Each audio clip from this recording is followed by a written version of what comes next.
Estados Unidos vive una épica jornada electoral. Donald Trump se proclama vencedor de este proceso tras obtener el voto popular que le da un triunfo contundente. En su discurso, al saberse virtual ganador, asegura que va a sellar las fronteras, a sanar el país, que vive una época dorada Estados Unidos. Y luego de conocerse los primeros resultados preliminares, los republicanos también habrían conseguido el control del Senado y aspiran, sí, a retener también la Cámara Baja. Precisamente de acuerdo con estos resultados previos, los republicanos habrían conseguido además 8 gubernaturas, mientras que los demócratas se habrían quedado con Delaware, Carolina del Norte y Washington. Además, todo apunta a que en Arizona, Nueva York, Maryland, Missouri y Colorado los votos favorecen el derecho al aborto. Ante las amenazas arancelarias de Donald Trump a nuestro país, la presidenta Claudia Sheinbaum asegura que hay que esperar los resultados oficiales para iniciar reuniones de alto nivel a fin de intercambiar información sobre los avances contra el narcotráfico y la migración. En México, la Suprema Corte de Justicia de la Nación rechaza el proyecto que pretendía modificar la reforma al Poder Judicial. De esta forma se ratifica, habrá elección de personas juzgadores. En un intento por forzar su aprobación, la ministra presidenta Norma Piña plantea que dicho proyecto se aprobara con votos de 6 ministros en lugar de los 8 que marca la legislación actual, lo cual fue rechazado. Y en la cultura, durante este mes de la Revolución Mexicana se realizará el ciclo de conferencias que busca destacar y reconocer el papel de las mujeres en la historia, llamado Historia de las Mujeres Luchadoras y Protagonistas de la Transformación en México.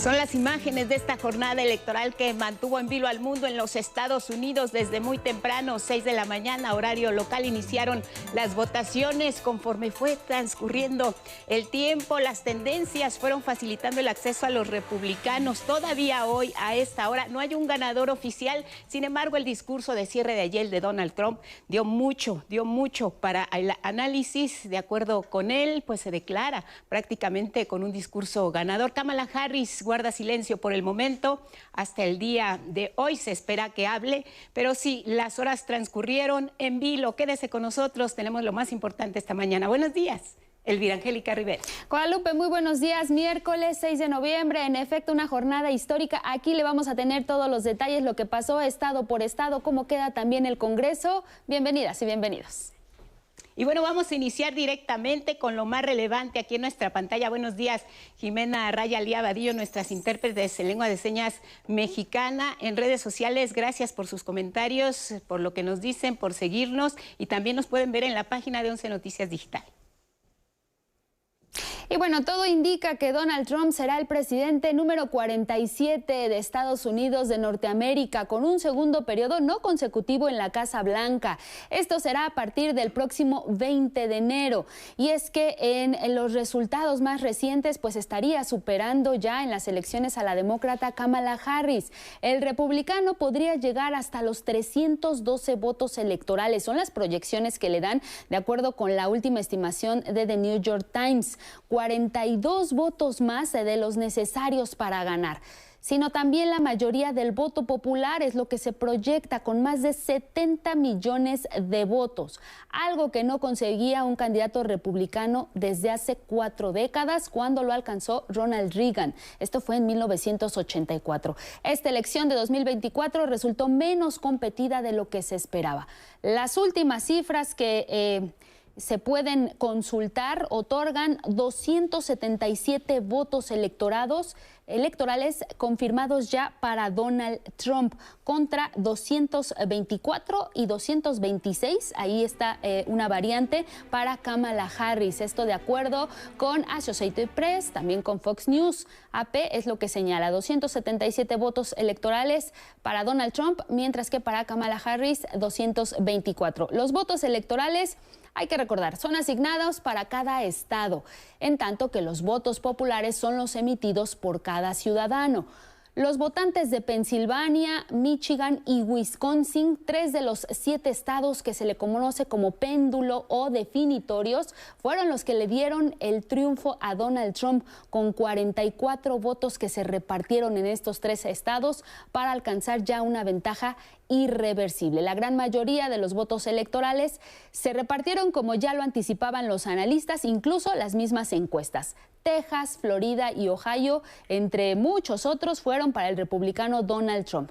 Las cabeceras del este, como Nueva York, y del oeste, con California, fueron para la demócrata Kamala Harris. Ahí, como lo puede ver en el mapa que se aprecia, los colores de rojo son los que ya están confirmados para Donald Trump, mientras que los de color azul son para la demócrata Kamala Harris. Arizona resultó el estado más competido. Lo puede ver ahí en color blanco. Una diferencia de centésimas.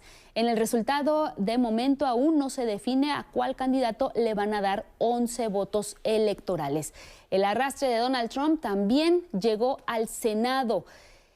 Se proyecta que quedaría en manos de los republicanos. Es que hay que recordar que 1/3 del Senado es lo que se estaría disputando en esta elección. ¿Qué es lo que pasa en la Cámara de Representantes? Bueno, también ya se muestra una mayoría republicana con 198 escaños para ellos, mientras que para los demócratas 180. Y miren, este es el mapa que hasta ahora se está proyectando y que le está dando la vuelta al mundo, rojo o azul, demócratas o republicanos, y todo parece indicar que pues Donald Trump, con estas posiciones que ha ganado en los estados clave, en los estados como Pensilvania, como Michigan, Carolina del Norte, Wisconsin, salió entonces sí. Después de 3 horas, esperaba su discurso cerca de las 10 de la noche, lo dio 3 horas después, y así lo vemos tranquilo en Palm Beach, su cuartel general de campaña. El candidato republicano celebró su triunfo tras conocer las primeras tendencias, primeros resultados preliminares en los distintos estados de la Unión Americana. Pensilvania, la joya de la corona, un estado decisivo, lo vemos ahí acompañado de todo su equipo de campaña y por supuesto de su familia, parte fundamental de su discurso. La madrugada de ayer. Esto fue un movimiento como nadie lo había visto antes. Y francamente, este fue, creo, el mayor movimiento político de todos los tiempos. Nunca ha habido algo así en este país y tal vez más allá. Es hora de dejar atrás las divisiones de los últimos 4 años. Es hora de unirnos y vamos a intentarlo. Vamos a intentarlo. Tenemos que intentarlo y lo lograremos. El éxito nos unirá. Y bueno, la noche de este lunes, uno de sus principales respaldos fue del empresario Elon Musk, que a través de su cuenta de X, del cual es dueño, se mostró junto a Donald Trump en el centro de convenciones, esto en Palm Beach, allá en Florida. Y la frase que escribió el magnate fue: "El futuro va a ser así". También hubo otras reacciones a nivel mundial, y es que, mire, el presidente de El Salvador, Nayib Bukele, fue uno de los primeros mandatarios en felicitar o pronunciarse por los resultados electorales, esto hacia Donald Trump. A través igualmente de su cuenta de X, escribió: "Que Dios te bendiga y te guíe". También el primer ministro de Israel ya se pronunció. Benjamín Netanyahu felicitó a Donald Trump por su regreso y también lo hizo a su esposa Melania Trump. Esto también fue a través de redes sociales, es como se han pronunciado a través de las redes sociales, es lo que han hecho pues algunos líderes y presidentes de diversos países. Ahí en X le dijo que su histórico regreso a la Casa Blanca ofrece un nuevo comienzo para Estados Unidos y un poderoso compromiso renovado con la gran alianza entre Israel y Estados Unidos. Benjamín Netanyahu también mencionó que fue una gran victoria, pero hay que resaltar que no solamente Benjamín Netanyahu por parte de Israel y Nayib Bukele por parte de El Salvador, sino que otros líderes como Narendra Modi, Volodymyr Zelensky, presidente de Ucrania, Emmanuel Macron, presidente de Francia, así como Pedro Sánchez, el presidente del gobierno español, incluso Recep Tayyip Erdogan, el presidente de Turquía, incluso líderes de otras organizaciones como la OTAN o como la Comisión Europea, ya también se pronunciaron con estos resultados preliminares que colocarían a Donald Trump pues como el próximo presidente de la Unión Americana. Eso lo dejamos por un momento y nos vamos directamente hasta Estados Unidos con nuestra enviada especial Norma Vargas Saldívar, que nos va a platicar cómo se vivió esta jornada electoral. Ella está en Washington, D.C. y bueno, mucho nos tienes que contar. Norma, buenos días, bienvenida y adelante con tu reporte.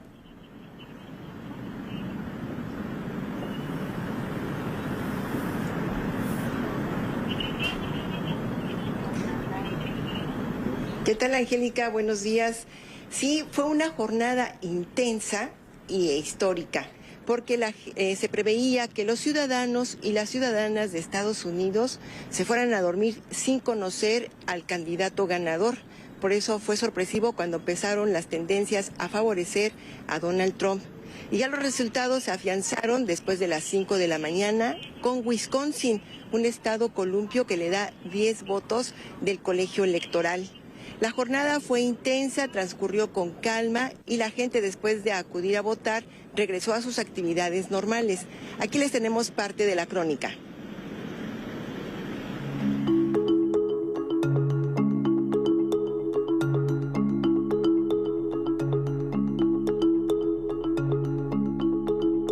Terminó la espera. Millones de ciudadanas y ciudadanos estadounidenses salieron a votar en una de las elecciones presidenciales más controvertidas en décadas. La elección anticipada, que inició en septiembre, tuvo un récord de casi 86 millones de personas que sufragaron vía correo postal y de forma presencial. Como cada 4 años, en los primeros minutos de este martes, se realizó la simbólica votación en el pueblo de Dixville Noche, en New Hampshire, donde de 6 votos emitidos, 3 fueron para Kamala Harris y 3 para Donald Trump. Es una tradición maravillosa, pero también es, creo, democracia en su sentido más puro. En un ambiente de calma con algunos incidentes aislados, las casillas comenzaron su apertura a las 6 horas, tiempo del este, y sucesivamente lo fueron haciendo en todo el país. En una elección marcada como un empate técnico desde hace semanas, simpatizantes republicanos y demócratas mostraron el pulso. Estaba pensando en el futuro de esta nación y, francamente, en el mundo libre. Y un voto por Harris es un voto por eso. Trump es un retrógrado, nos hace retroceder a algún lugar de su imaginación. Hay que escuchar al ciudadano estadounidense y Donald Trump está escuchando al pueblo estadounidense. La candidata demócrata Kamala Harris, quien emitió su voto por correo el domingo, llegó de forma sorpresiva a la sede del Comité Nacional Demócrata en Washington, D.C. para invitar vía telefónica a los ciudadanos a emitir su voto. Te estoy mirando y me estás mirando a mí. ¿Porque hay una cámara en vivo en alguna parte? ¿Cuál? ¿Es esta? Te estoy saludando con la mano. En tanto, el republicano Donald Trump acudió a una casilla de votación en Palm Beach, Florida. Llegó acompañado por su esposa Melania Trump. Dijo que si no hay irregularidades, reconocerá el resultado de las elecciones. Si pierdo la elección, si es una elección justa, yo sería el primero en reconocerlo. Hasta ahora, creo que ha sido justa. La jornada electoral estuvo vigilada de cerca por dispositivos de seguridad establecidos principalmente en 15 estados a fin de prevenir disturbios y actos violentos. Anabel Ramírez. Angélica, anoche en la Universidad Howard, alma mater de Kamala Harris, estaban reunidos cientos de estudiantes que esperaban las primeras palabras de Kamala Harris cuando se dieran a conocer las tendencias. Esto no fue así. El que salió a hablar fue el representante de la campaña de Kamala Harris. Escuchemos. Todavía tenemos votos por contar. Continuaremos luchando durante la noche para asegurarnos de que se cuente cada voto.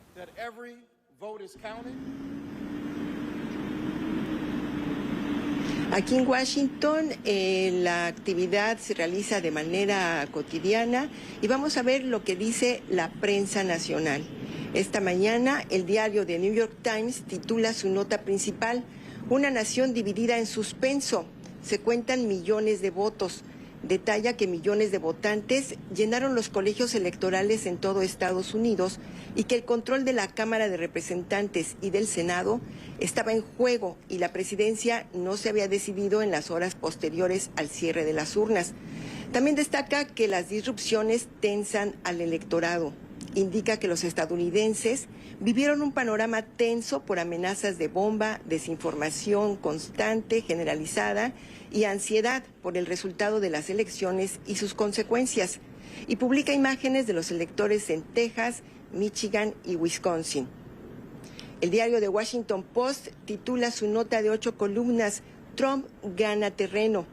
Detalla los avances de republicanos y demócratas en cada estado y señala que en la sede de Trump reinaba un clima de euforia entre los asesores y los donantes.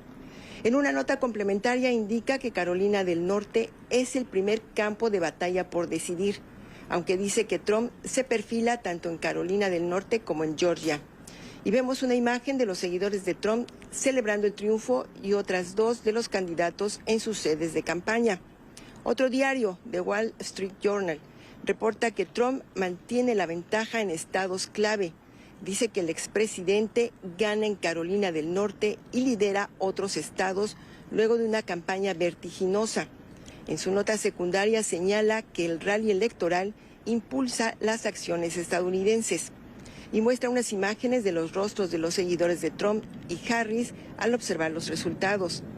Los Angeles Times dice: día de las elecciones 2024. Señala que los votantes acudieron a las urnas para definir el control de la Casa Blanca, la Cámara y el Senado. Agrega una nota en la que asegura que la política aviva el deseo de mudarse al extranjero y publica una serie de fotografías de estadounidenses a la hora de emitir su voto. Eso es lo que dicen los diarios a nivel nacional. En el camino hacia acá, para realizar este reporte, platicamos con algunas personas. Unas están contentas porque pues ganó su candidato, se perfila como ganador, y otras muestran tristeza, pero confianza de que todo transcurra con calma. Y anoche también estuvimos en la Universidad Howard, donde Kamala Harris tenía programado presentarse con los estudiantes para dar sus primeras palabras.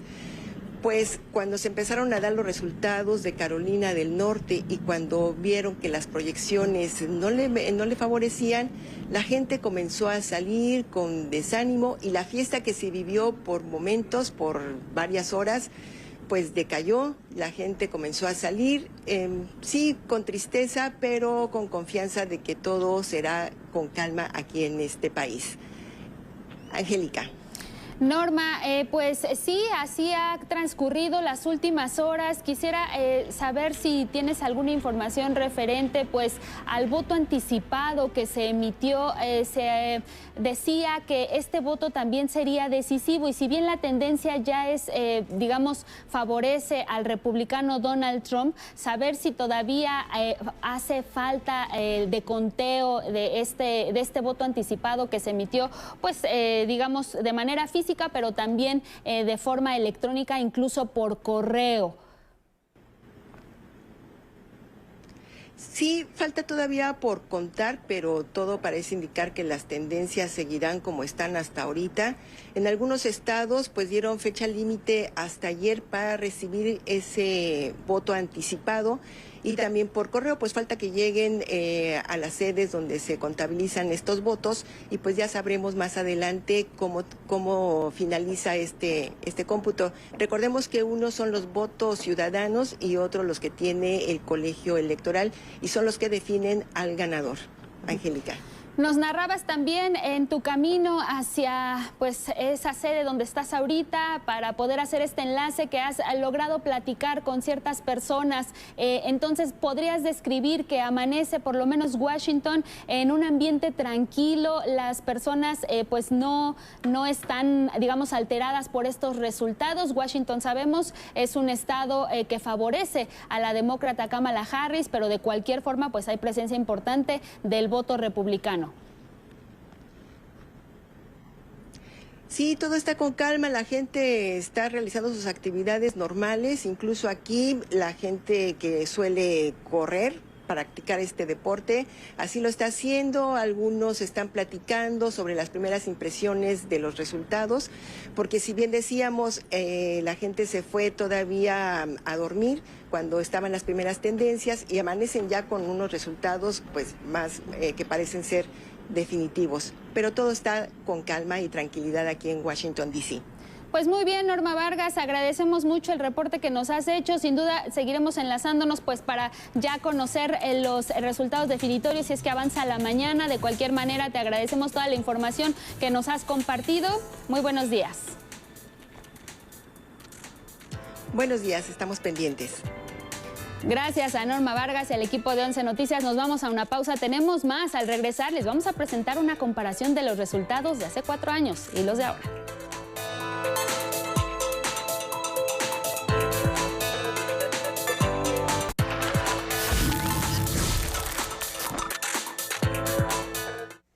A las 6:30 en la hora del centro continuamos revisando el panorama electoral, cómo quedan los votos, para quién, los republicanos o los demócratas. Vamos con un mapa interactivo que nos va a mostrar precisamente cómo cerraron en el año 2020 en las pasadas elecciones donde Joe Biden resultó ganador.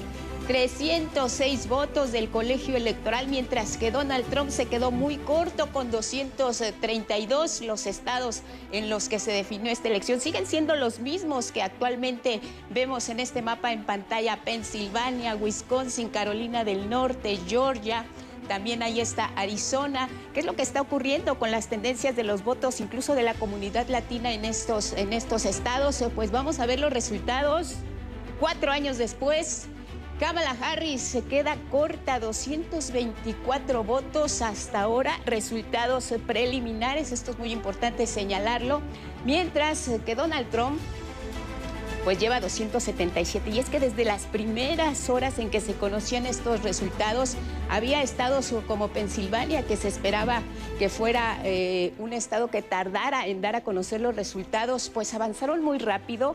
Al parecer, el estado de Pensilvania tenía muy claro que hace 4 años la elección había que aprenderla para no retrasar más el resultado de la elección, y ahora con sus 19 votos pues favorece prácticamente a Donald Trump. Lo mismo, como nos decía nuestra enviada especial Norma Vargas, ocurrió en Wisconsin y también en Georgia, estados que le aportaron una cantidad importante de votos a los republicanos. Y es que, de acuerdo con este mapa, lo que estamos viendo es que los demócratas están perdiendo presencia en estados clave. Sabíamos que Pensilvania era uno de ellos, donde los resultados se darían a conocer quizá muy tarde. Sin embargo, conforme fueron transcurriendo las horas, se daban a conocer pues estos índices para favorecer al republicano Donald Trump. Hasta ahora, de acuerdo con todos los periódicos, la mayoría de los diarios se quedan con este número: 277 para Donald Trump, 224, 226 para Kamala Harris. Lo importante es esperar los resultados oficiales, pero las tendencias y el discurso que pronunció ayer el candidato republicano Donald Trump apuntan hacia un triunfo de los republicanos, y no solo en estos estados donde se elige pues quién va a gobernar los próximos 4 años, sino también En 10 entidades donde se eligieron gobernador, por lo menos en 8, los republicanos se imponen. También se quedan con el Senado. Gran parte del Senado estaba en sus manos hasta las últimas horas que se reportaban estos resultados y esperan conservar también la Cámara de Representantes, así que sería un carro completo para los Estados Unidos en el caso de los republicanos. Resultado de elecciones legislativas también importante con base en estos comicios. Los republicanos 51 escaños y 42 para el Partido Demócrata. Y sí, ahí vemos en este mapa la Cámara de Representantes. Mire nada más el número, también sería ganada por el Partido Republicano. Al menos 197 escaños para los republicanos, 179 en el caso de los demócratas. Y bueno, mire, ahora vamos a compartirle lo siguiente, porque pues si las tendencias continúan de esa forma, eventualmente pues quien parece un vencedor es Donald Trump. Y a los 78 años de edad y en un escenario que ni los más optimistas republicanos imaginaron, Donald Trump podría retornar a la Casa Blanca. En su periodo anterior estuvo lleno de altibajos y tuvo un cierre al borde del golpe de Estado. Este es parte del perfil del que será el presidente número 47 del país, considerado el más poderoso del mundo.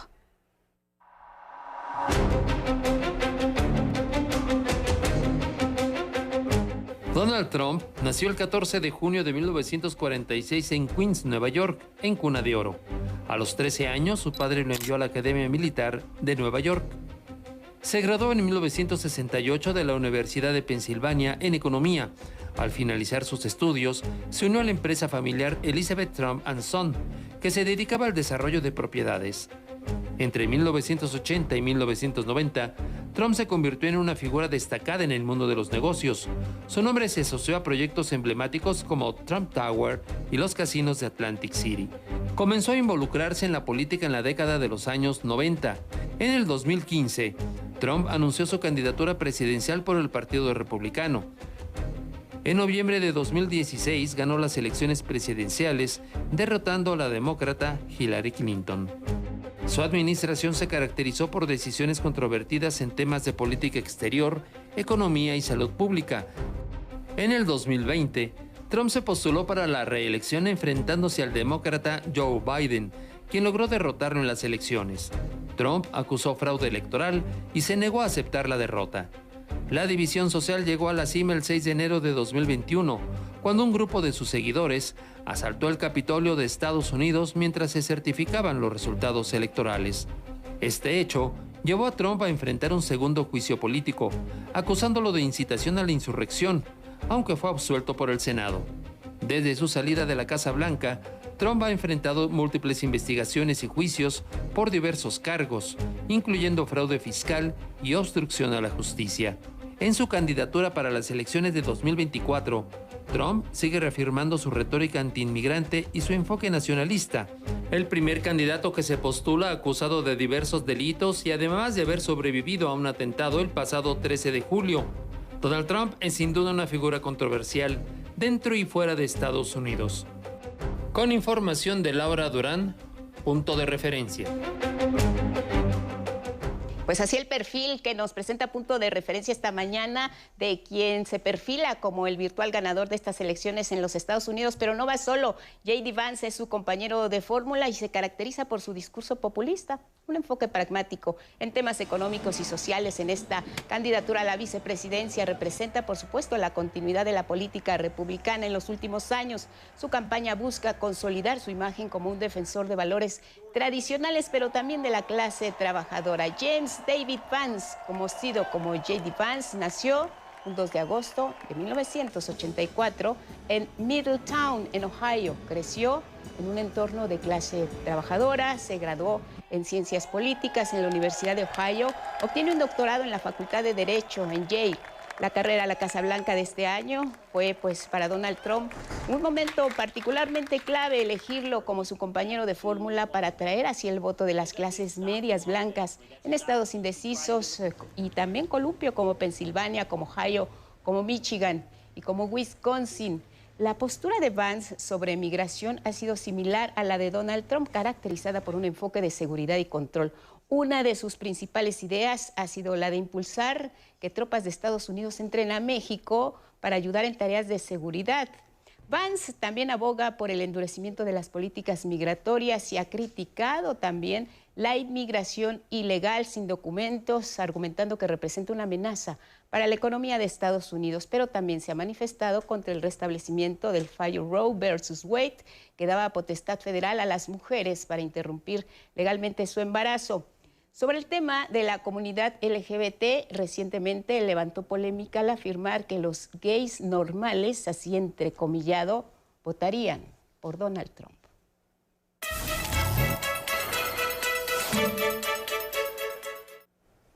Y bueno, ahora nos enlazamos con colegas periodistas. Rafael Carranza, reportero del periódico Arizona Republic, está desde Arizona precisamente. Y también estamos con Imelda García, reportera de Dallas Morning News. Y precisamente pues para seguir conversando de esta jornada electoral. Muchísimas gracias por enlazarse para este espacio de Canal 11. Y bueno, pues arrancar precisamente cómo vivieron en cada uno de los estados donde ustedes nos están reportando esta jornada. ¿Hubo sorpresas? ¿No? ¿Ya se preveía así? Adelante, buenos días, bienvenido. Imelda, si quieres arrancamos contigo. Hola Guadalupe, Elvira, ¿cómo están? Muy buenos días. Pues sí, la verdad es que era un escenario que se esperaba, pero no con tanta certeza, vamos, el triunfo de Donald Trump. Sin embargo, bueno, el día de ayer todavía había algunas dudas porque se declaraba que había un empate técnico entre ambos candidatos y que quizá tardaría días incluso esto pues en definirse, lo cual vimos que pues no fue así y la ola roja de los republicanos fue arrasadora en todo el país. Aquí en Texas, como bien saben, pues es un estado republicano completamente. Las grandes ciudades, El Paso, Houston, San Antonio y Dallas, votaron a favor de los republicanos, de los demócratas, pero bueno, en general, toda el área rural, que es la mayor parte de Texas, pues es republicana. Entonces, pues así están las cosas aquí en Texas. Rafael, en el caso de Arizona veíamos una tendencia muy clara también hacia Donald Trump. Aún no se ha terminado de escrutar de acuerdo con los resultados de AP, pero ¿qué nos puedes comentar cómo se vivió esta jornada allá en Arizona? Bueno, sabíamos ya desde hace tiempo que Arizona sería uno de los 7 estados claves que decidirían estas elecciones y por lo tanto recibió muchísima atención tanto de la campaña de Donald Trump al igual que de la campaña de la vicepresidenta Kamala Harris. Entonces, esto se tradujo en anuncios por todas partes, muchas visitas de las campañas. Y había mucha anticipación sobre qué pasaría este 5 de diciembre.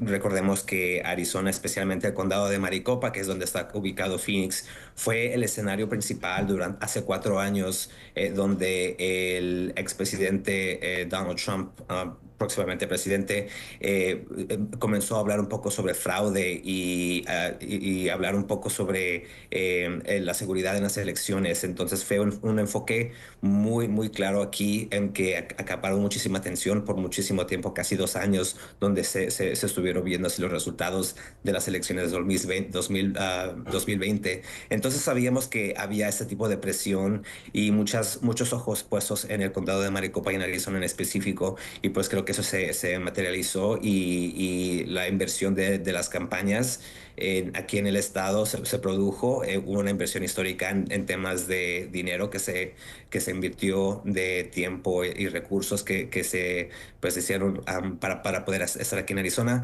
pero a fin de cuentas pues vimos que el expresidente Donald Trump fue quien salió arriba con el cuento, a pesar de que aún quedan cientos de miles de votos, y es que pues aquí en Arizona se prioriza el acceso a los votantes y por lo tanto pues las personas pueden entregar su boleta hasta una última hora, pero si la recibieron por correo, por ejemplo, pues tienen que las autoridades electorales tienen que esperar hasta el miércoles, a mañana del miércoles, para poder empezar a contar. Entonces las leyes que cada estado tiene son diferentes para poder lidiar con el cuento de los votos, y aquí en Arizona, dado la el acceso que se le da prioridad a los votantes también significa que el tiempo para contar esos votos va a ser un poco más elevado y los resultados finales no los tendremos hasta aproximadamente dentro de 2 semanas. Imelda, Rafael, tanto Arizona como Texas son estados fronterizos con México, una frontera que no está exenta de conflictos. ¿Cómo se explican estos resultados cuando sabemos que pues las amenazas del que ahora parece ser el virtual ya presidente electo de Estados Unidos, Donald Trump, apuntan precisamente hacia la frontera sur con todos los conflictos que él ve por delante y las amenazas que ha vertido incluso al gobierno de México? Imelda, por favor. Yo te diría que esta retórica del expresidente y futuro presidente Donald Trump pues pegó mucho en estos condados fronterizos, sobre todo en el tema de la seguridad. Él se la pasó diciendo en toda la campaña que bueno, el tema de las personas indocumentadas pegaba directamente en la seguridad, y esto tuvo muchas repercusiones no solo entre la población blanca, sino también entre los propios latinos que vivían pues en toda la frontera. Otro tema que yo te diría también que empujó a mucha de la comunidad latina aquí en Texas a apoyar a Donald Trump es el de la economía completamente, porque bueno, él con sus propuestas de bajar impuestos, quitar impuestos al tiempo extra, una serie de propuestas, bajar la gasolina, él pegó en el corazón de lo que mucha gente ahorita está padeciendo, que es pues una inflación alta, los precios muy caros, y eso más la cuestión migratoria que pega a otro sector. Te diría que esos son 2 factores que pegaron mucho aquí en Texas para el apoyo de Donald Trump. Bien, Rafael, ¿qué nos comentas al respecto? Pero sabemos de que estados fronterizos como Texas y Arizona también son los lugares donde se, por ejemplo, tienen las autoridades estatales, las cuales han intentado poder enforzar leyes inmigratorias que hasta ahora, pues las cortes federales aquí en el país han decidido que solo es autoridad del gobierno federal. Sin embargo, pues Texas impulsó pues una ley que le permitiría a las autoridades locales poder arrestar a los migrantes que cruzaron la frontera. Vimos que, por ejemplo, en Arizona hubo una boleta electoral, una propuesta electoral que también es realmente una copia de esa ley que pasó Texas, que le permitiría a las autoridades locales aquí en Arizona poder también arrestar a los migrantes indocumentados. Los votantes aquí en Arizona aprobaron esa ley y pues ahora pues lo que queda ver es si las cortes aquí en Estados Unidos pues le darán el visto bueno a los estados para poder pues enforzar esas leyes inmigratorias, algo que hasta ahora pues es el dominio exclusivo del gobierno federal. Entonces esa es una manera en la que también los gobiernos estatales se han involucrado en este tema, y pues será una frente que seguramente veremos en los próximos 4 años, especialmente con Donald Trump, que es alguien que pues se ha visto, y por ejemplo estuvo en Texas, ha visitado la frontera aquí en Arizona, y pues se ha mostrado muy a favor de que los estados tomen pues un nivel más involucrado en este tema de migración. Bien. Ahora, Rafael, Imelda, una de las principales preocupaciones que externaban los ciudadanos que podían votar allá en Estados Unidos era la inflación o la economía, el acceso a la vivienda, incluso en algunos estados, específicamente en los estados donde ustedes están reportándonos. ¿Qué fue lo determinante para que se le diera la ventaja al republicano? Y me quiero a lo mejor detener un poco en Arizona porque pues fue un estado que ganó en 2020 Joe Biden. Entonces ahora regresa al control de los republicanos. ¿Qué fue ese cambio que hizo o que permitió, favoreció el voto hacia Donald Trump? Pero de cualquier forma, también en Texas sabemos que hay una preocupación específica por la economía entre la ciudadanía. Por favor. Sí, sabemos de que, pues, especialmente los últimos 4 años después de la pandemia, que pues obviamente cambió por completo la economía a nivel global, y pues no fue diferente en Estados Unidos. Tuvimos un gobierno federal que impulsó medidas un poco más o restricciones para poder limitar que se propagara el virus, y pues eso se creó también complicaciones en la economía. Y además también creo que cabe recalcar que los precios han aumentado, especialmente a raíz de la pandemia, donde lo que antes te costaba cierta cantidad ahora es mucho más caro. Y creo que también ese cambio, a pesar de que se había venido en los últimos 4 años, creo que es algo que estaba muy presente dentro de todos los votantes, y pues que estaban muy al tanto de cuánto se había impactado, no solamente con el alza en los precios, pero también con sus sueldos y si el dinero que tenían les alcanzaba para cubrir este incremento en los gastos. Y creo que había mucha persona que no estaba satisfecha con esa situación y últimamente pues creo que habíamos escuchado una y otra vez que la economía sería el tema decisivo, el papel decisivo en esta elección, y pues creo que los resultados muestran que eso fue el hecho. Imelda, en Texas, ¿qué ocurrió? Coincido completamente con Rafael. Los últimos 4 años después de la pandemia pues han sido devastadores para la economía y sobre todo de las familias trabajadoras. Y aquí quiero apuntar que esto tiene mucho que ver con el apoyo de los latinos hacia Donald Trump. En su mayoría se trata de familias de clase media trabajadora, clase trabajadora que vive cheque por cheque. Entonces, este aumento de precios pegó en el corazón de estas familias. Además, el acceso a la vivienda.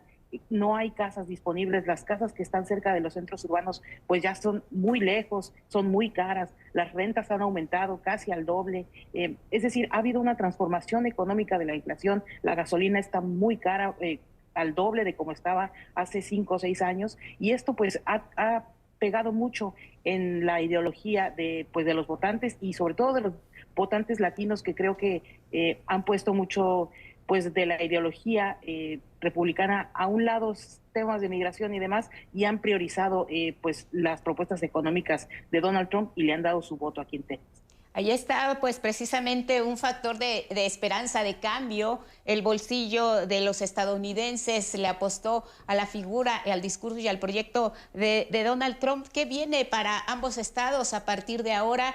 ¿Cómo se van a conformar? También vemos que Arizona, Rafael, fue un tema decisivo, importante, porque aportó un escaño en el Senado de la República, un Senado que se queda con los republicanos. Ahí estaba también la clave en Arizona. Y en el caso, Imelda, de Texas, pues esta política antiinmigrante, que por lo que nos dices, pues pasará a un segundo plano, o por lo pronto en estos primeros minutos, en estas primeras horas de la elección, pues parece ser que importó y pesó más la economía. ¿Qué va a pasar con la reforma migratoria y con esta política tan agresiva de un gobierno como el de Greg Abbott hacia quienes cruzaban la frontera, con estas redadas tremendas, con estas boyas en el río? En fin, esta política migratoria va a continuar, se va a agudizar ahora con el respaldo republicano. Me gustaría escucharlos. Adelante, Rafael.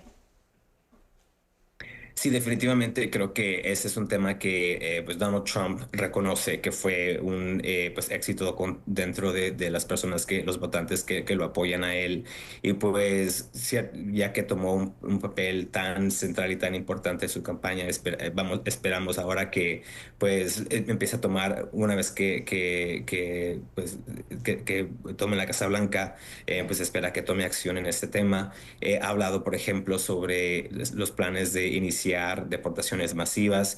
Eso obviamente requeriría mucho tiempo y mucho esfuerzo, pero desde la Casa Blanca, con autoridades ejecutivas, pues puede tomar por lo menos pasos para poder iniciar algunas de esas cosas, o cambiar, por ejemplo, la prioridad de quién puede ser deportado. Entonces, lo más importante, creo, es saber si Donald Trump como presidente tendría también a un Congreso completamente republicano, si el Senado y también la Cámara Baja están a cargo de los republicanos. Será muchísimo más fácil para Donald Trump entonces crear ese tipo de legislaciones o tomar acción en temas migratorios, pues teniendo el apoyo del Congreso. Sin embargo, si los demócratas logran pues guardar el control de la Cámara Baja, pues entonces creo que crearía una situación donde se limitaría un poco más, pero a fin de cuentas creo que como presidente Donald Trump tendría muchísima autoridad ejecutiva. Es algo que vimos durante los 4 años que estuvo como presidente de 2016 a 2020, y creo que especialmente en un tema que en verdad ha hablado muchísimo, pues esperamos que sí, creo que veremos que sí habrá mucha acción en ese tema. Claro, por supuesto que sí, Imelda. Definitivamente la cuestión migratoria se va a endurecer. Yo diría que no solo en los estados fronterizos, sino en todo el país. Donald Trump ha dicho que alguna de sus propuestas, por ejemplo, es que los hijos de personas indocumentadas, aunque nazcan en Estados Unidos, pues ya no sean considerados ciudadanos. Por ejemplo, esa fue una de sus posturas de campaña.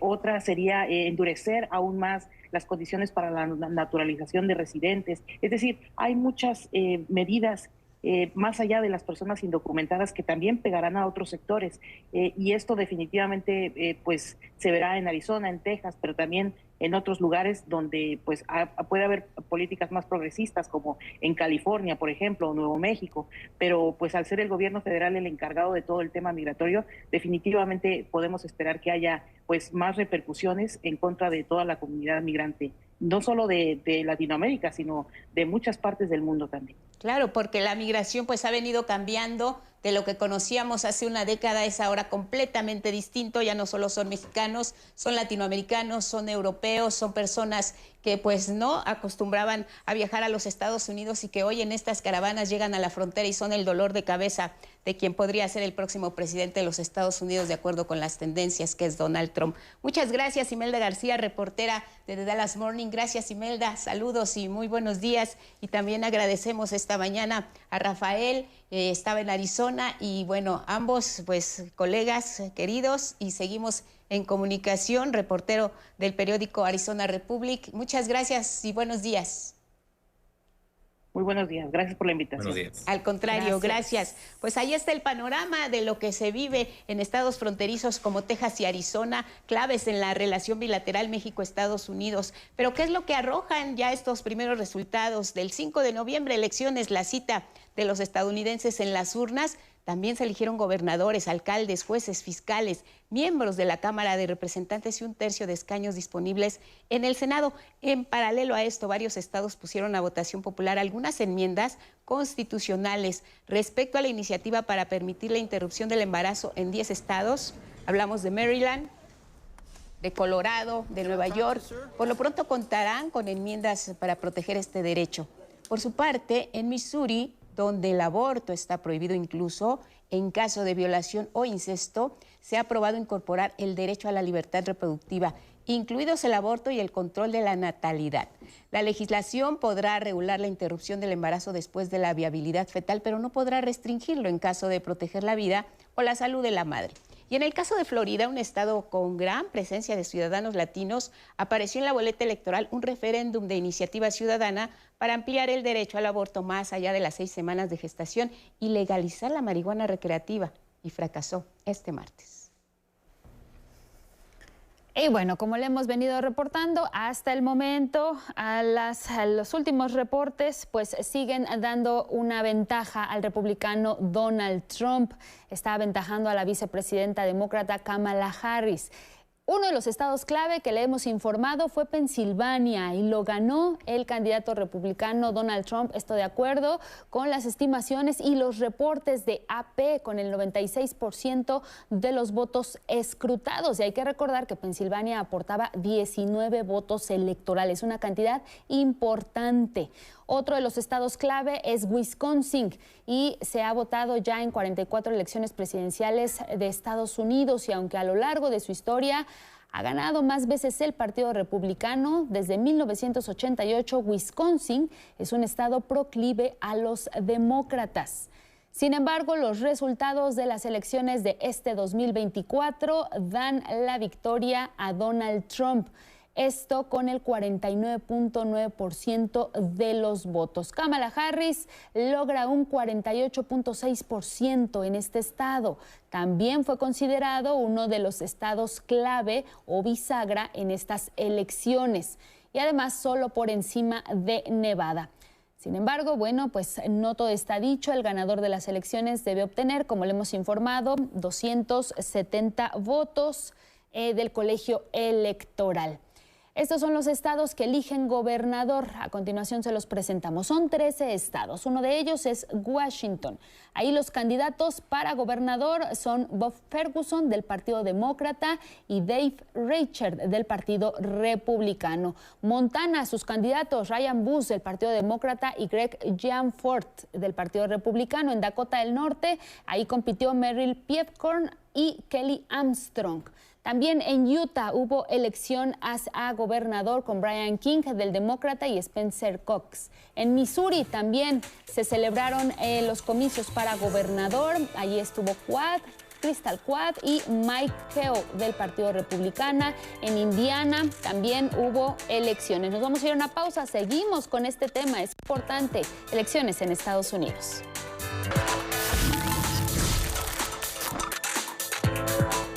A las 7 de la mañana nos enlazamos hasta Washington, D.C. con Jesús García, editor de política en La Opinión allá en Estados Unidos, y precisamente pues para seguirle dando más información sobre esta jornada pues histórica allá en Estados Unidos. Se eligió a presidente, o había la posibilidad de elegir a una presidenta. Jesús García, muy buenos días, bienvenido. ¿Qué tal, Angélica? ¿Cómo estás? Muy buenos días. Gracias por la invitación. Pues nuevamente enlazándonos contigo para que nos des precisamente pues el panorama que te tocó a ti vivir desde Washington. Sabemos que estás pendiente pues evidentemente de todo el país, de todo Estados Unidos, el comportamiento en los 50 estados, pero cuéntanos qué es lo que pudiste apreciar de esta jornada histórica allá en Estados Unidos. Había una ventaja las preferencias estaban muy cerradas, pero a esta hora de la mañana ya se puede vislumbrar al próximo presidente de la Unión Americana. ¿Fueron sorpresas o no, Jesús? Bueno, él ya se autodeclaró siguiente presidente electo, ¿no? Anoche lo vimos, en la madrugada más bien. Él dio un discurso señalando que será el presidente número 47, con 4 votos todavía, que le faltaban votos del colegio electoral, porque ya tenían de algún modo las proyecciones y lo que podía ser, ¿no? De algún modo.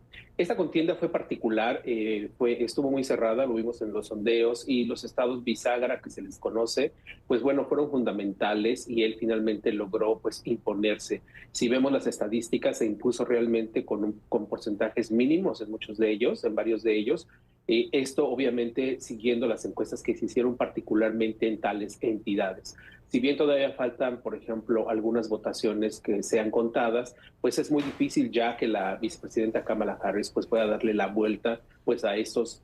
En este momento se están proyectando que él tiene 277 votos del colegio electoral. Algunas televisoras le están dando quizás 1 o 2 menos, pero digamos AP, que es la agencia que finalmente ha manejado históricamente los datos y las proyecciones del conteo electoral y las encuestas de salida en los Estados Unidos durante los procesos electorales, pues le da 279. Y eso, 77, perdón. Entonces, pues ya es muy difícil que la vicepresidenta pueda remontar. Incluso estamos viendo, por ejemplo, Arizona es un estado donde están muy cercanos, pero pues ya no faltan tanto, el porcentaje ya no es tan alto, digamos, de conteo de votos, para ver si ella puede invertir, y tampoco alcanzaría los votos electorales suficientes. El tema de Pensilvania pues fue una sorpresa debido justamente a la cantidad de votos que se ejercieron a favor de ella en Filadelfia, que fue pues bastante importante. Muchos votos, por supuesto, de puertorriqueños sí salieron como se tenía previsto, pero bueno, perdió el voto de otros grupos importantes, de los latinos en general, principalmente hombres, que ya se tenía esa tendencia, pero el porcentaje pues fue mayor. Entonces, digamos que sorprende, pero al mismo tiempo pues era algo que se tenía sobre la mesa, de que él tenía una gran posibilidad de ganar la contienda en los Estados Unidos. Ahora, todavía oficialmente no se llama el triunfo, como se le dice aquí, no se le llama el ganador, no se proyecta oficialmente el ganador, pero pues no hay vuelta de hoja sobre este proceso. ¿Qué lectura le podrías dar, Jesús, a que Kamala Harris a esta hora de la mañana aún no sale a posicionarse? Si bien, como bien lo refieres, todavía no hay un ganador, digamos, de manera oficial. Donald Trump ya se pronunció, pero ya hay una tendencia muy clara, con muy pocos colegios electorales que faltan por reportar el resultado. ¿Qué lectura le das tú a que Kamala Harris pues a esta hora de la mañana aún no se pronuncia, y ya su jefe de campaña, su equipo de campaña ha dicho que lo hará hasta que los resultados sean más contundentes? ¿Pueden ser más contundentes que lo que se lleva hasta este momento?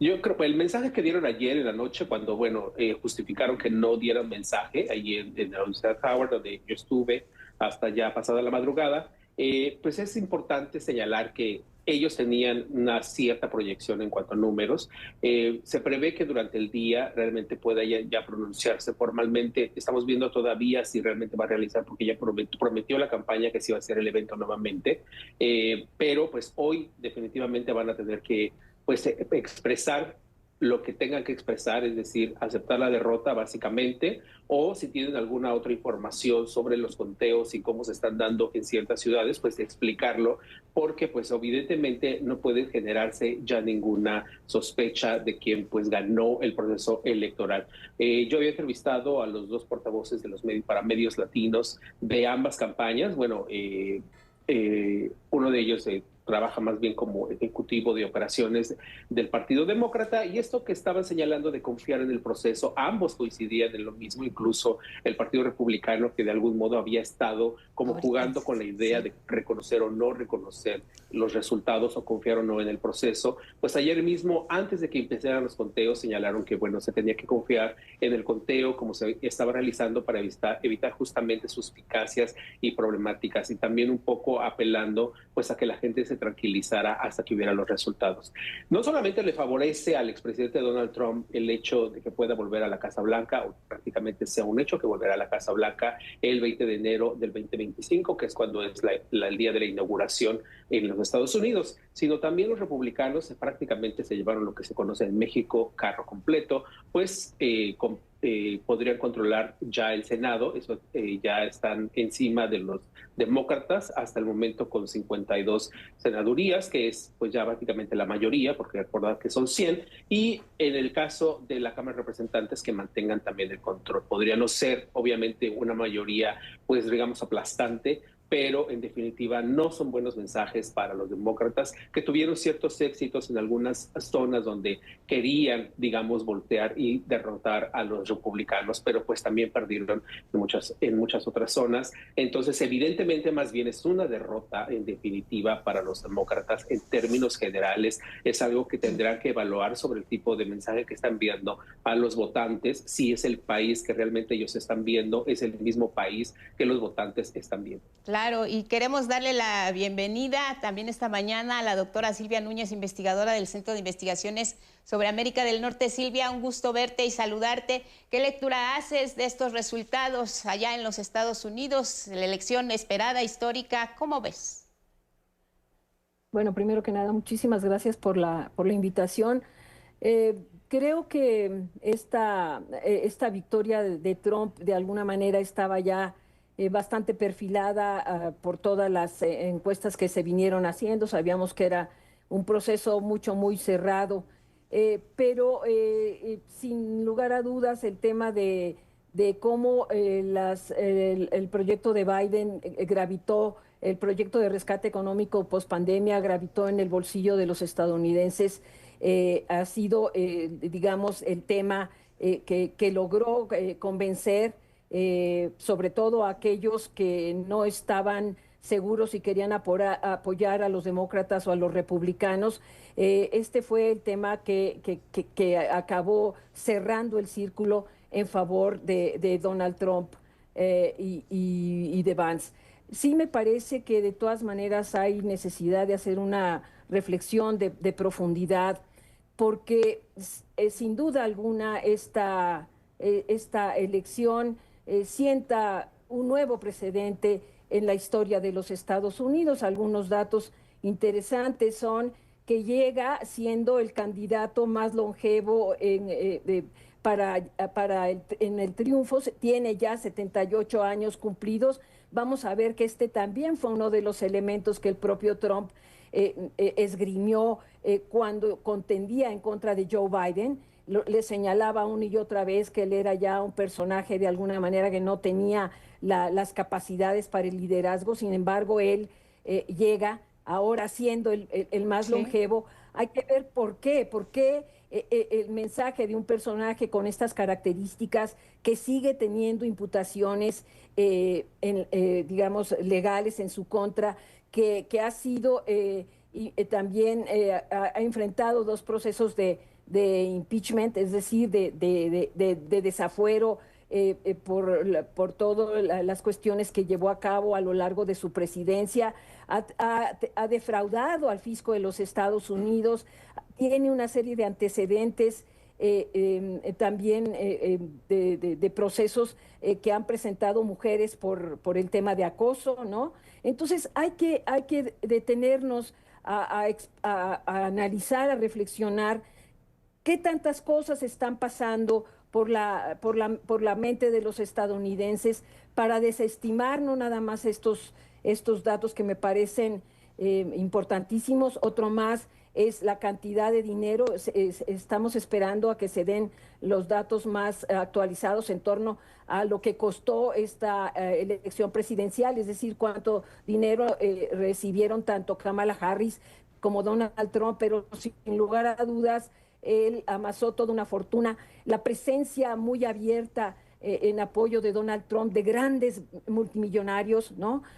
Como el dueño de Tesla, etcétera, etcétera. Creo que estamos frente a un fenómeno sociopolítico muy interesante que requiere además mucha cautela para ser analizado, porque por los impactos que esto está teniendo ya en el entorno internacional, muy delicados. En Europa no se sabe realmente cuál va a ser el horizonte en relación con la guerra de Ucrania, claro, que él prometió a sus seguidores que va a terminar. No sabemos tampoco qué va a pasar con las Naciones Unidas. Él ha tenido, me parece, un desprecio enorme en contra del multilateralismo. Muy probablemente Estados Unidos salga no participó durante Trump en la Organización Internacional para las Migraciones. Estados Unidos en su periodo no firmó el Pacto Global para la Migración. Eso lo sabemos, que está totalmente en contra de la migración irregular. Pero ¿qué va a pasar con la Organización Internacional para las Migraciones, que justo ahora está bajo la conducción de una estadounidense?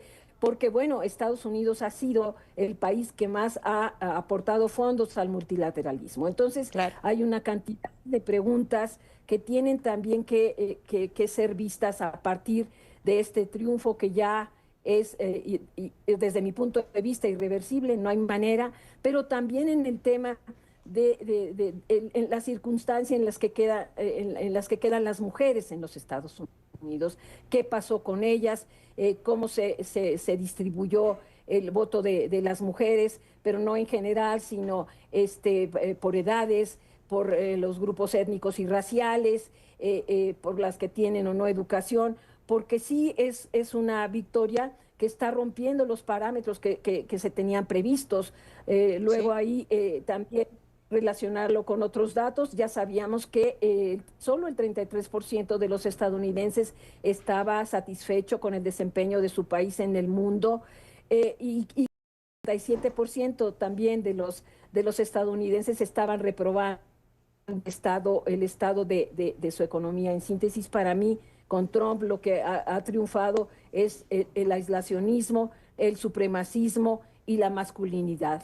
Ahora les preguntaría a ambos, había rondando entre los temas que más impactaron y que también ponían sobre la mesa este asunto de si estaba en riesgo la democracia en los Estados Unidos con el triunfo de Donald Trump en Estados Unidos, nivel de participación y México.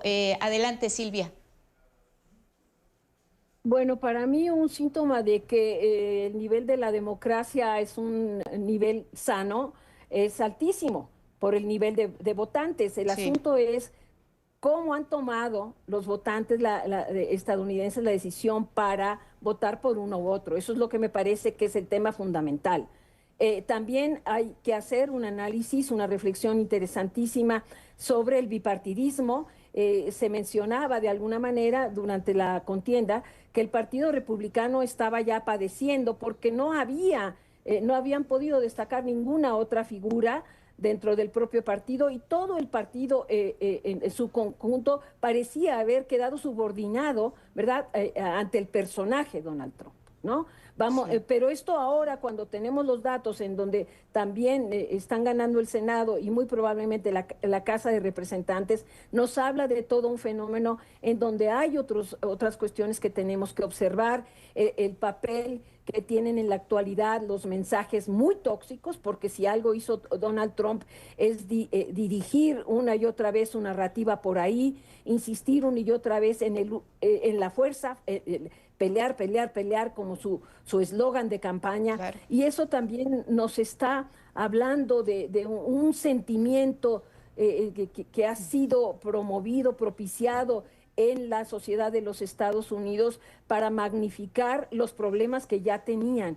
Es decir, podría yo quizá hasta una mesa con psicólogos de masas, ¿no? ¿Sí? Tenemos que volver a ese momento de cómo figuras tan peculiares, ¿no?, están logrando remontar a figuras que sí, claro, las seguimos viendo dentro de ciertos cánones que van apuntalando sociedades progresistas, sociedades incluyentes, ¿no?, que van también abriendo espacios para las mujeres, en este caso las minorías, porque Kamala representaba no nada más a las mujeres, sino también a una sociedad que apreciaba, se reconocía como una sociedad de migrantes. Entonces, sí, el nivel de la democracia para mí, ahí está, la gente está participando más. La pregunta es, ¿por qué lo hace y cómo lo hace?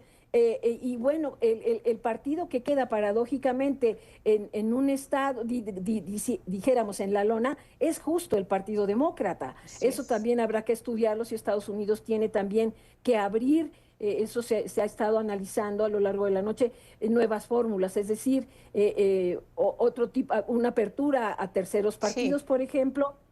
Y bueno, en el caso de México, yo diría que ya estaba previsto que nuestra situación iba a ser difícil, que habrá que pasar por muchos obstáculos, pero sí yo quisiera señalar una cosa que me parece fundamental y que creo no se ha señalado, y es el hecho de que Estados Unidos y México hay muchos amigos de Estados Unidos en México, pero en Estados Unidos hay muchos amigos en reciprocidad. Tenemos muchos amigos de Estados Unidos y estos seguirán siendo amigos de México independientemente del partido que llegue al poder. Bien, muchas gracias, Silvia. Una reflexión final, Jesús, con lo que quieras retomar también de lo que hemos escuchado. A ver, dos cosas básicamente. Creo que en definitiva la democracia en Estados Unidos se establece, o sea, la votación ha sido importante, la participación, vamos a ver los datos. La participación, por ejemplo, hablando del voto latino, cómo se volcaron, sobre todo los hombres mayores de 30 años, como ya se tenía previsto, nosotros publicamos en las encuestas, que estaban apoyando de manera increíble al expresidente Donald Trump. Hay dos elementos. El primero, la figura de Donald Trump es un personaje sumamente carismático. Yo lo establecí desde hace ya varios tiempo. Sí. Cuando uno acude a un evento de él en persona, entiende por qué la gente lo sigue. Es un personaje que entrega mensajes efectivos y conecta de manera inmediata con la gente. A mucha gente no le gusta decir esto y destacarlo, pero esto es real. Y en segundo, también tenemos el elemento de la capacidad de comunicación del partido.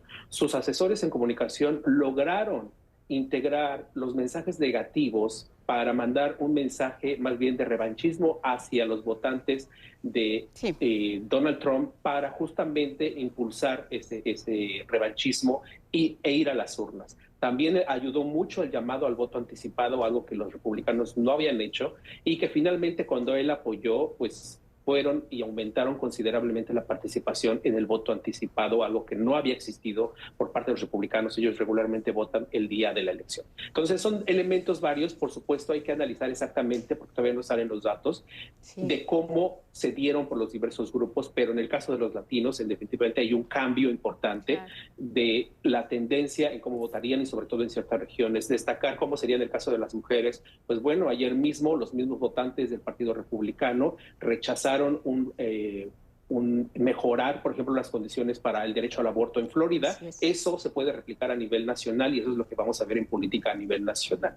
Y también él lo ha adelantado. Donald Trump pretendió dar un mensaje de unidad en la madrugada, algo que no había hecho nunca, ni durante la campaña, pero cerró con eso de tratar de dar unidad y que todo el país se uniera para que avanzara y fuera mejor que en la contienda. En la relación con México también ya lo había adelantado, que México se tenía que preparar ante un eventual triunfo de Donald Trump. Ahora, en el caso comercial es difícil en el sentido porque hay un tratado de libre comercio y él tampoco puede tomar decisiones unilaterales como aumentar de esta forma. Es decir, puede hacerlo y después México ir a organismos internacionales, pero también ya sabemos que los organismos internacionales regularmente pues deciden a favor de los países más poderosos. Eso está súper estudiado, analizado y no hay ninguna vuelta de hoja ahí. O sea, los países pues menos favorecidos o menos poderosos pues siempre llevarán las de perder en este proceso. Entonces va a ser muy complicado. Son 3 los temas en definitiva. Inmigración va a ser mucho más difícil para México y aquellos en México que defendieron a Donald Trump, pues a ver si se cierran un poco la boca cuando en México se empiece a hacer la coerción contra inmigrantes más, porque eso va a ocurrir finalmente, y criticar al gobierno mexicano porque eso lo vaya a hacer, ¿no? Apoyando al expresidente Donald Trump, porque sí es parte de su agenda. El tema del crimen organizado, esa intención de generar grupos militares para enviarlos a México, sí lo puede hacer porque tiene ya la mayoría en el Congreso y sí podría aprobar alguna reforma que pudiera darle esa facultad. Eso también hay que tomarlo en consideración. Y el Tratado de Libre Comercio pues se va a renegociar en 2026 y no es nada alentador para México en ese sentido. Entonces, el escenario es complejo. Él está diciendo que está dispuesto a dialogar. Bueno, tiene que dialogar, no es que esté dispuesto, no tiene que dialogar, obviamente, con la presidenta Claudia Sheinbaum. Sheinbaum es parte, digamos, de la relación diplomática, pero eso no significa, pues, el que va a estar dispuesto a ceder en mucho. Entonces va a ser muy complejo para mí. Pues ahí está el punto de vista, el análisis. Muchas gracias, valiosa su aportación esta mañana aquí en el 11. Abrazo, Silvia Núñez, investigadora del Centro de Investigaciones sobre América del Norte del CISAN. Muchas gracias. Jesús García, colega de La Opinión, gracias por su comunicación permanente con este espacio y seguimos porque hay mucho que hablar de este proceso electoral. Buenos días. Buenos días.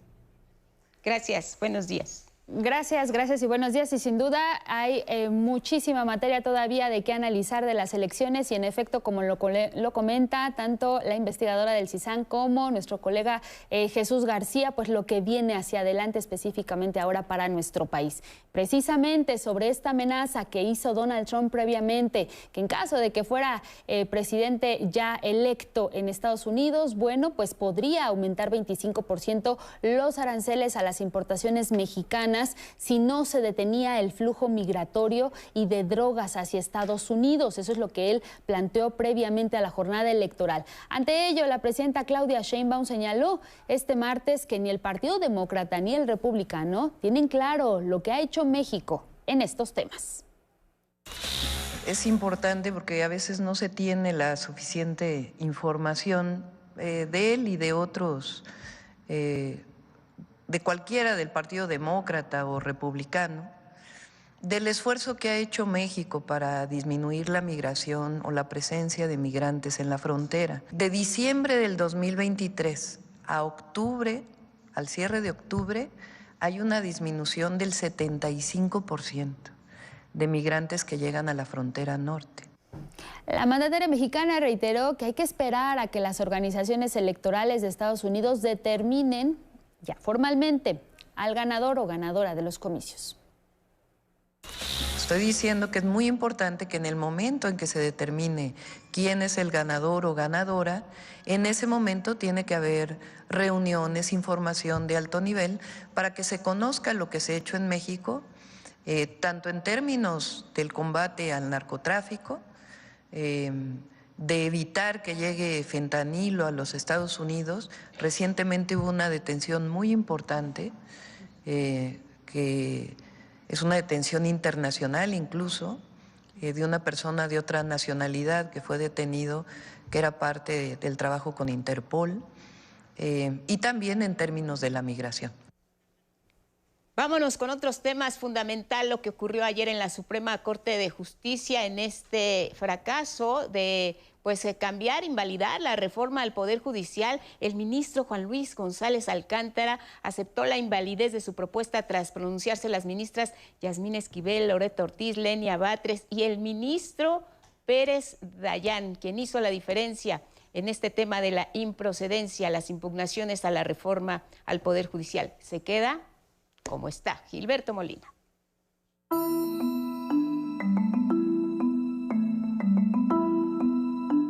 Creo que hoy nos corresponde autocontenernos y parar.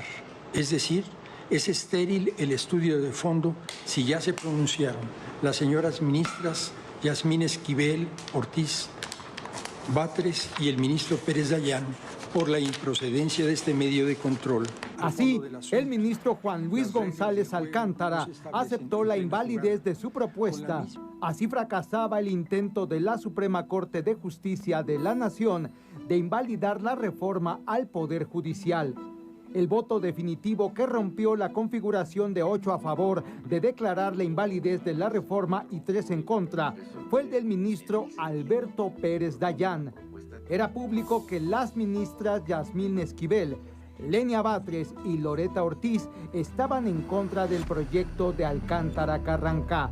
Solo se requería un voto en el mismo sentido, y ese fue el de Pérez Dayán. Su argumento: no podía avalar un proyecto que proponía otorgarle a los ministros una facultad que no tienen para reformar la Constitución. Resolver en el sentido que propone la propuesta sería, lo digo con todo respeto y exclusivamente en el fuero de mi propia persona, responder a una insensatez llevada irresponsablemente al texto supremo con otra insensatez equivalente, al forzar el ejercicio de una facultad que no me fue conferida en el conocimiento de una acción de inconstitucionalidad. La ministra presidenta de la Corte, Norma Piña, reconoció que los 4 votos en contra hacían diferencia y dejaban sin efecto el análisis de fondo del proyecto. Ustedes van por el sobreseimiento, y ya serían los 4 votos que no nos daría lugar a declarar la invalidez de la reforma en los términos que lo está presentando. Y la ministra Yasmín Esquivel evidenció el absurdo que atoró la discusión. Si una ley secundaria no alcanzaba mayoría calificada, mucho menos, dijo, la pretensión de anular una reforma constitucional. Obviamente, si se requieren 8 votos para invalidar una ley, con mayor razón si se pretendiera invalidar la Constitución. Entonces, esa es mi opinión, y además la integración de 11 evidentemente tiene que ser con 8 votos para la invalidez. Fue una de las discusiones más importantes en la historia de la Suprema Corte de Justicia. Cada uno de los 11 ministros y ministras se jugaba su papel en la historia.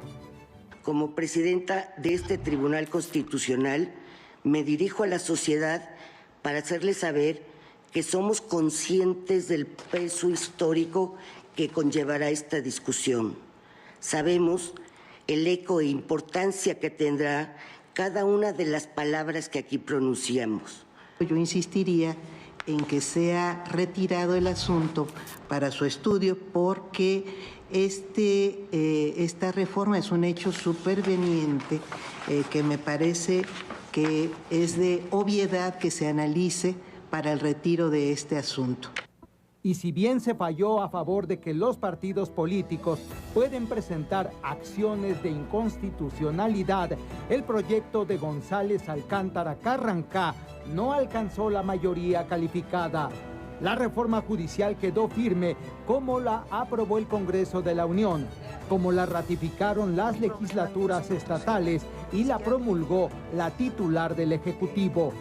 En proceso está la elección de jueces, ministros y magistrados el próximo 1 de junio de 2025. 11 Noticias. Gilberto Molina. Bueno, eso ocurrió al interior de la Suprema Corte, pero afuera alrededor de 2,000 personas, entre trabajadores, trabajadoras del Poder Judicial, universitarios e integrantes de la Marea Rosa, también del Frente Cívico Nacional, diputados del PAN y opositores a la actual administración, como el empresario Claudio X González, se manifestaron ahí frente a la sede de la Suprema Corte de Justicia de la Nación, apoyando la invalidación parcial de la reforma judicial. Lo que empezó con bailes y consignas de apoyo hacia el proyecto del ministro Juan Luis González Alcántara acabó en llanto y reclamos contra el ministro Alberto Pérez Dayán, el único del grupo de los 8 que decidió no apoyar ese proyecto de inconstitucionalidad hacia la reforma judicial. ¡Que salga el traidor! ¡Que salga el traidor! ¡Que salga el traidor! Un nudo que inunda todo mi ser, porque no esperábamos una actuación así de una persona, de un ministro, de un juzgador de carrera judicial, de alguien de casa que nos traicionara de esta manera, que traicionara a su familia, que traicionara a México. Sobre sus hombros caerá la pérdida de instituciones que defienden la dignidad y que defienden la autonomía del abuso del poder. Bueno, y al final de la sesión de la Corte, los ministros Juan Luis González Alcántara y Luis María Aguilar Morales abandonaron el recinto y lo hicieron entre los aplausos y consignas de apoyo de los que ahí se encontraban.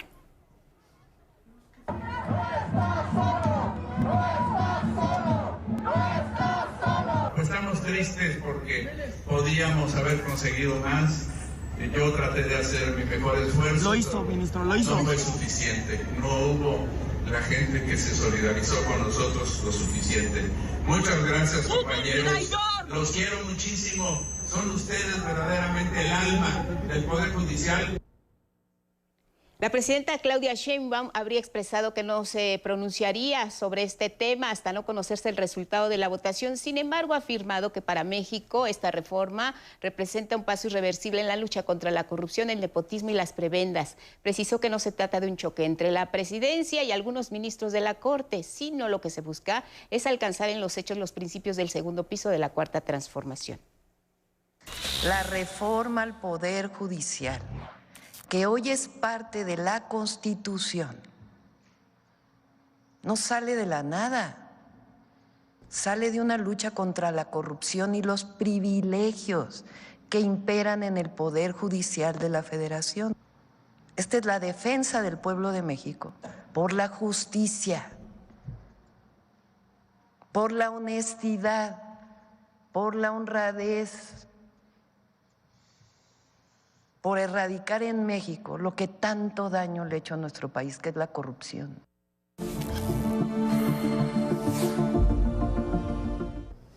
Bueno, dejamos los temas centrales y vámonos con cosas más amables, con la información cultural contigo, Miguel de la Cruz. Bienvenido, buenos días. Muchas gracias, buenos días Angélica, buenos días Guadalupe, buenos días a todos. La exposición Contrapunto da cuenta de la pluralidad de consumos artísticos, propuestas que se analizan en la exposición a manera de diálogo.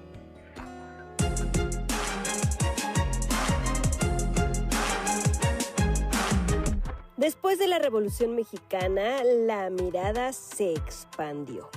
Época en la que destaca la figura de Alberto J. Pani, quien comenzó a adquirir obra de artistas europeos con la intención de enriquecer los acervos de nuestro país.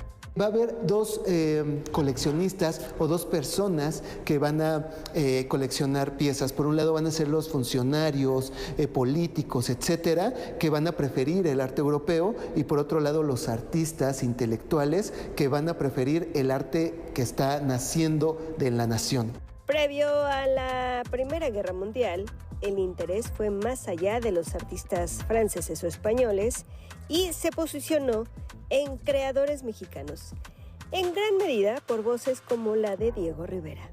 Es precisamente el momento entre 1920 y 1930 donde se está coleccionando arte, donde se está coleccionando obra de arte, pero no solamente coleccionistas particulares, sino también el Estado mexicano está comprando obra. Basados en ese momento tan rico para los museos que surgieron décadas después, el Museo Nacional de San Carlos revisó su propio acervo y dio forma a Contrapunto. Nos muestra dos visiones, la de Alberto J. Pani representando a los funcionarios y por otro lado Diego Rivera representando el nuevo arte.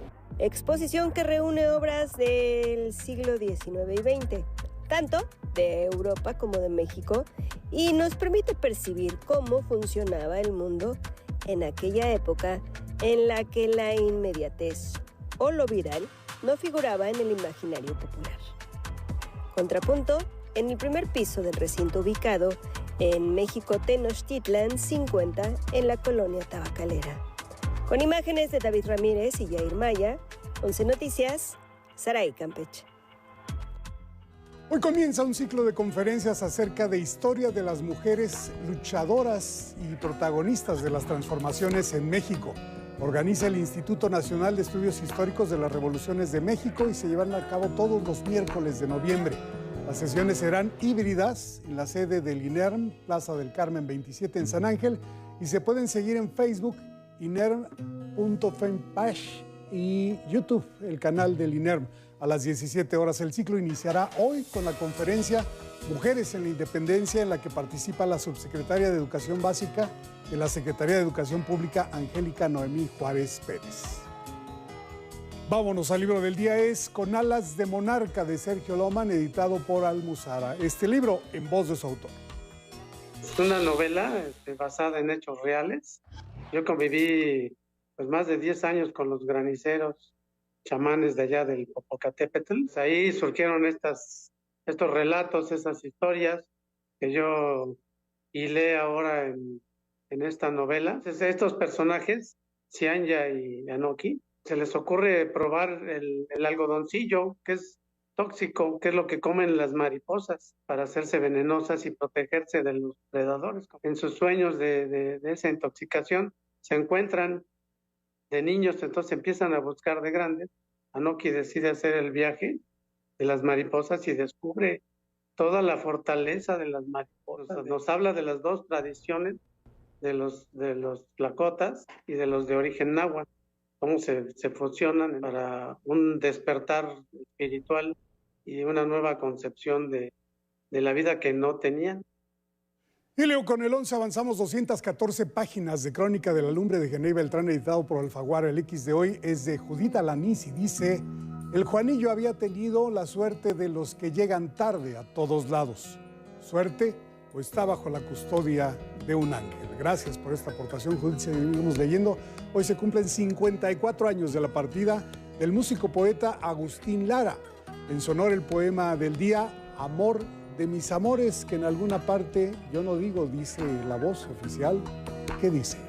Permite que ponga en tus labios toda dulce verdad que tienen mis dolores para decirte que tú eres el amor de mis amores. Mira nada más. Pero debiste cantarla. Amor de mis amores, dueña mía que me hiciste. Exacto. ¿Quién la cantaba? ¿Quién la hizo famosa? Pues él la cantaba muy bonito. Sí. A mí me gustaba mucho al piano. Creo que Pedro Vargas. Pedro Vargas. Solamente una vez también. Sí. Pues mira, hoy se cumple el aniversario 54 de la partida del músico poeta. Uy, su inspiración María Félix, ¿no? ¿Cómo no? La amó. Y otras mujeres. Y otras más. Dicen que sí, le gustaba tener por ahí muchas novias, Agustín Lara. Desde aquí lo recordamos. Gracias, Miguel. Muchas gracias. Gracias. Nos vemos mañana. Seguimos ahora con más información en 11 Noticias desde Palacio Nacional. Bueno, regresamos a 11 Noticias y es momento de conocer cuáles son las condiciones meteorológicas para hoy, que nos actualice Ismael Marcelo con el estado del tiempo. ¿Cómo viene, Rafael, este huracán? ¿Si afecta o no a México? ¿Y cómo va a estar el frío? Buenos días, Ismael.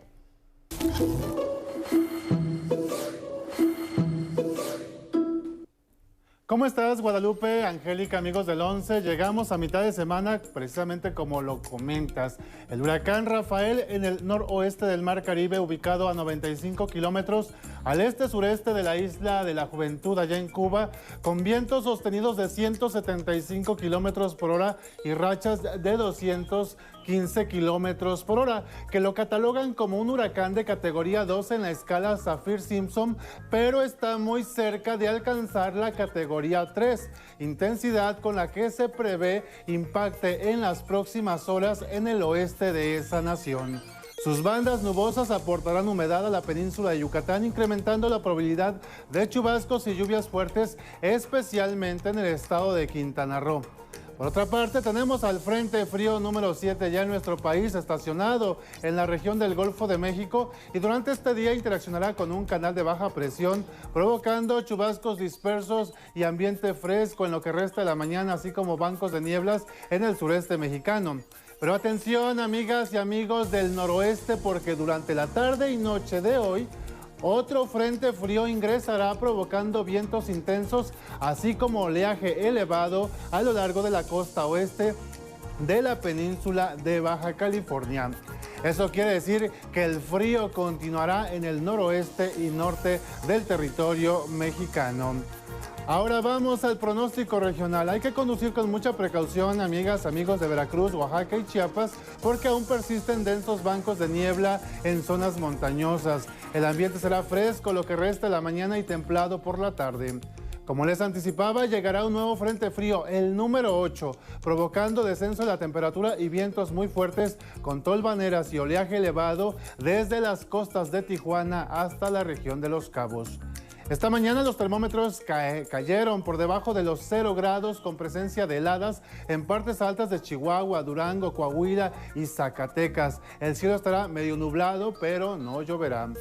Será Quintana Roo el estado que resienta algunos efectos del huracán Rafael con fuertes aguaceros esta tarde y viento del norte de hasta 40 kilómetros por hora. Estos vientos también se registrarán en Campeche y Yucatán. En contraste, disminuirán esta tarde significativamente las condiciones para lluvia en toda la región central del país. El ambiente será fresco durante esta mañana y cálido por la tarde. En la Ciudad de México esperamos una máxima de 24 a 26 grados, mientras que en el occidente tendrán un día fresco y por la tarde las temperaturas máximas rondarán los 30 grados Celsius, especialmente en zonas costeras. Hasta aquí el pronóstico del tiempo. Cuídense mucho en el norte del país, pues el frío continuará, y en la península de Yucatán por el oleaje elevado que se prevé en las costas de Quintana Roo. Mi nombre es Ismael Marcelo y nos vemos el día de mañana.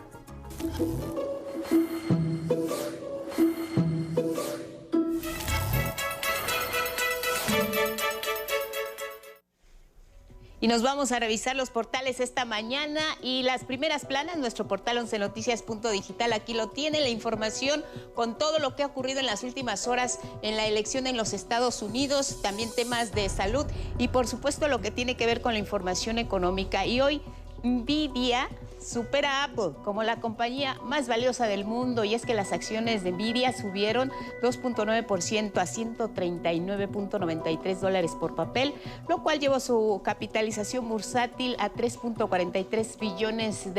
Actualmente vale más que Amazon y Meta juntas. Las principales tecnológicas del planeta han invertido miles de millones de dólares en la poderosa tecnología de Nvidia para inteligencia artificial. Revise el TV en nuestro portal, siempre se le recomendamos. Y nos vamos con El Financiero. Todos los diarios, por supuesto, traen la información de primera plana del eventual triunfo de Donald Trump y lo que ocurrió en México, en la Corte. A un paso de la Casa Blanca se perfila triunfo de Donald Trump y así lo consideran como una contienda entre azules y rojos. Los números actualizados ya: 277 Donald Trump del colegio electoral, Kamala Harris 224. Corte batea proyecto de González Alcántara Carrancá, dice El Financiero. Revisamos cómo viene la primera de la jornada, el tema judicial, la reforma al Poder Judicial va, dice este diario. Presentan también la fotografía del triunfo de Donald Trump, acaricia la victoria, silencio de Kamala Harris, aún sin resultados definitivos, aventaja en los comicios allá en los Estados Unidos. Vámonos de la jornada a ver la primera del Universal.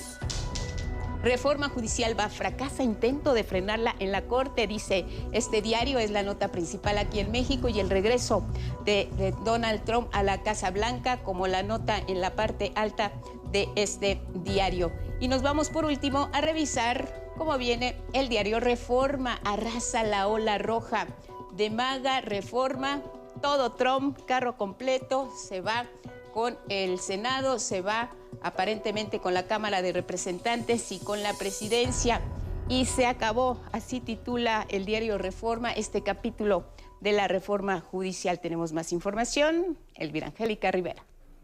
Así es, Guadalupe, y es que retomando este asunto que tiene que ver con las elecciones de Estados Unidos, le compartimos cómo es que se ha desarrollado la relación de nuestro país con la Unión Americana en los últimos años. La relación México-Estados Unidos los 3.152 kilómetros de frontera compartida, los intercambios sociales, culturales, económicos y políticos impactan en la vida de los y las ciudadanas de ambas naciones. Una relación que desde finales de la década de los 80 y principios de los 90 se afianzó con la entrada en vigor del Tratado de Libre Comercio de América del Norte, el TLCAN. Tras el paso de gobiernos priistas y panistas, con la llegada de la llamada Cuarta Transformación, la relación México-Estados Unidos dio un giro. No vamos a descartar la posibilidad de convencer a Donald Trump de su equivocada política exterior y en particular de su despectiva actitud contra los mexicanos. Ni México ni su pueblo va a ser piñata de ningún gobierno extranjero. El entonces candidato presidencial Andrés Manuel López Obrador estableció una nueva relación. Ninguna amenaza, ningún muro, ninguna actitud prepotente de ningún gobierno extranjero podrá impedir que podamos trabajar y ser felices en nuestra querida patria. Respeto a la soberanía, a los connacionales, una nueva agenda en materia de seguridad, combate al tráfico de armas y drogas, respeto a los recursos energéticos y naturales fueron los ejes que determinó López Obrador. La relación con el gobierno de Estados Unidos se da de respeto, de beneficio mutuo y de buena vecindad. Es momento de cambiar la relación bilateral. La llegada del expresidente cambió de fondo la forma en que los mandatarios emanados del PRI y el PAN habían establecido su política con el vecino del norte. Carlos Salinas de Gortari acordó con George H.W. Bush el Tratado de Libre Comercio para América del Norte, pero con la llegada de Bill Clinton comenzó la llamada Operación Guardián y se edificó el primer muro contra la migración. Con el priista Ernesto Zedillo, tras el error de diciembre, el mandatario mexicano acudió a Clinton para pedir un préstamo de $20,000 millones. En el caso de Vicente Fox y George W. Bush, la relación se vio afectada por el llamado Comes y te vas, episodio ocurrido en 2002, cuando Fox le pidió al presidente cubano Fidel Castro regresarse a la isla tras asistir a la conferencia internacional sobre financiamiento para el desarrollo. Con Felipe Calderón y Bush se estableció la agenda contra grupos criminales, llegó la iniciativa Mérida y se permitió a agencias estadounidenses operar en suelo mexicano. Ya con Enrique Peña Nieto y Barack Obama se pronunciaron las peticiones de Estados Unidos en materia de seguridad, migración y comercio. Pero el priista recibió fuertes críticas cuando invitó a Donald Trump, cuando este era un candidato presidencial, pese a sus ataques a los migrantes mexicanos. Sin embargo, López Obrador, aún sin tomar el poder, suspendió la renegociación del Tratado de Libre Comercio con Estados Unidos, pues el gobierno de Peña Nieto ya trataba de negociar el petróleo mexicano. Que era vergonzoso de entregar nuestra soberanía energética. Nos costó trabajo explicar, primero de que era una nueva política, que nosotros no íbamos a mantener la política entreguista de los gobiernos anteriores. Al final, el presidente Trump aceptó que no se incluyera el capítulo del petróleo. Por primera vez, el gobierno de México empezó a pedir cuentas a Estados Unidos por sus operativos en el país, como lo fue con Rápido y Furioso, con el que se introdujeron armas de Estados Unidos que terminaron en manos de delincuentes. Se está reconociendo de que hubo una intromisión ilegal, violatoria de nuestra soberanía por un gobierno extranjero. López Obrador también reclamó a Estados Unidos por el consumo de drogas entre su población, luego de que senadores republicanos aseguraron que no había acciones contra el tráfico de fentanilo. A México se le respeta. No somos un protectorado de Estados Unidos, ni una colonia de Estados Unidos. ¿Pero por qué no atienden ellos el problema? ¿Por qué ellos no combaten la distribución del fentanilo en Estados Unidos? Ahora, con la presidencia de Claudia Sheinbaum, el gobierno de México ha mantenido su posición frente al gobierno de Estados Unidos. Cooperación sin subordinación. La relación bilateral se tensó de nueva cuenta tras la detención de Ismael El Mayo Zambada. Hay una frase que dice: el fin no justifica los medios. Entonces, no porque hayan detenido a un narcotraficante, uno no ve la manera en que se detuvo. Y en general, cuando hablamos de respeto a los derechos humanos, del Estado de Derecho, de la soberanía, es decir, la manera en que haces las cosas también tiene fondo. Bueno, pues así llegamos al final de este espacio. Sin duda, Guadalupe, los números se van a seguir moviendo, la información aún es muy fluida. Ya empezaron a llover las primeras felicitaciones. Y bueno, nos vamos con esto, Guadalupe. Buen día. Seguimos pendientes del resultado definitivo en Estados Unidos. Le agradecemos a Karen Kenia Roberts por el vestuario y a ustedes en Radio y Televisión por su atención. Buenos días.